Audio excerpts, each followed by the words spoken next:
Abby, the happy holiday girl. Who says you have to wait until certain times of the year to get to celebrate? When every day's a holiday, we can combat stress and have more opportunities to have fun with our friends and family. Come, celebrate with me, and together we can live a holiday life. Hi, and welcome to the Happy Holiday Life. Today is National New Friends Day. Friendship is an essential part to all of our well-being, but it can be a bit challenging to find after school ends or when working in a job with dissimilar people. But with tips from today's episode, my hope is that everyone will leave equipped and ready to meet someone new. According to an article entitled "Loneliness Isn't Inevitable: A Guide to Making New Friends as an Adult" found in The Guardian Online, it is important to be proactive, says Juliana Nabinger, 42, who moved from Brazil to Chile with her husband and 2 young children 3 years ago. Don't sit and wait, it won't happen. You have to actively search for new friends. What I love about the article is that it follows the lives of 4 different people as they navigate through new life situations with the goal of making new friendships. The article is a good read because it actually is about real people and how they manage to make new friends at different ages in unfamiliar environments. At the end of the article, there are tangible solutions for meeting new friends in every stage of life, and here are 4 of them.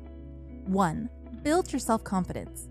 When you decide to be okay with the quirky things about yourself that make you unique, then others will be okay with those things too. What we think about ourselves naturally comes through to other people, so choose to believe that you're the best you that there is and love yourself for it. Number 2, find something you feel passionate about. Another route towards friendship is to take the time to be a friend to yourself.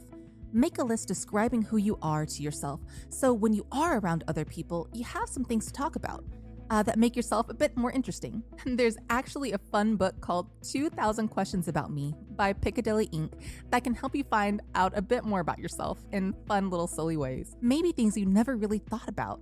And as you continue to think about yourself, you'll find hints and clues about the person you are and your passions. You can use that info to help build your self-confidence and know that you are actually a very interesting person. Use that newfound confidence, back to step number 1, to go out and find a group that has similar interests as you. You're never alone. You'll be surprised how many people in your area are just like you.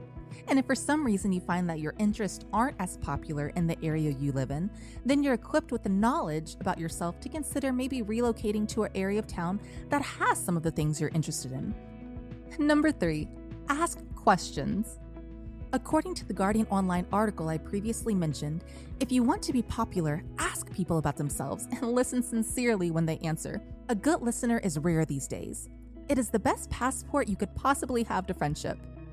And remember the saying, to treat everyone you meet as though they were to have a sign on the top of their forehead saying, "Make me feel special." If you listen well and treat everyone as special as you want to be treated, then you will never fail to leave people grateful for the opportunity to have been in your presence.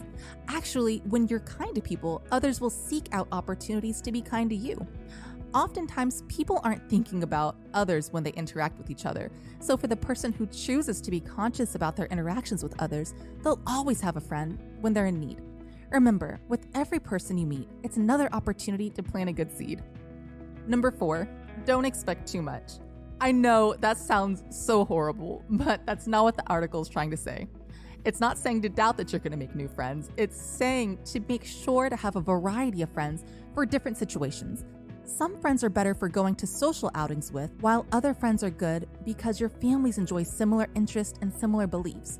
Other friends are good because you enjoy similar hobbies, while others are good because they're deep thinkers and you can bounce ideas off of or talk to when you need an honest opinion. It can be difficult to ask all of these traits from one person, so having a variety of friends takes the strain off of friendship and allows you to enjoy different relationships for what they have to offer. Don't be so quick to judge what you think a friendship should be. Have an open mind. By not putting much pressure on your friendships, you allow people to enjoy being in your life for different purposes, rather than trying to force someone who has, say, children to be part of your nightly outings. Putting a lot of requirements on friendship makes things difficult for both the other person because they feel guilty about being a bad friend, and leads them to be more inclined to gradually stop picking up your phone calls. Be an understanding friend who is aware of your own needs and of the needs and limitations of others. There are quite a few other additional suggestions in the article, so go ahead and give it a quick read. Feel free to visit my website, happyholidaylife.com, and click on today's podcast entitled National New Friends Day. There in the show notes, you'll find a link to the article in The Guardian Online.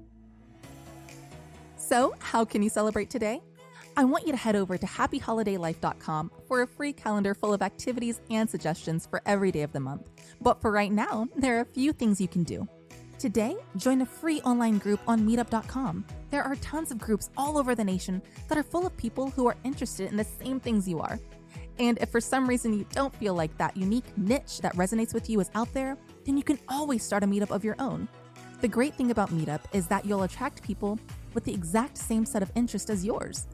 Another action item for today is to arrange a friends meetup, where each person in the group invites a friend that the others in the group don't know. Once again, it's a great way to meet new people, and with this option, you'll be meeting people who will most likely be similar in quality to the person you already know.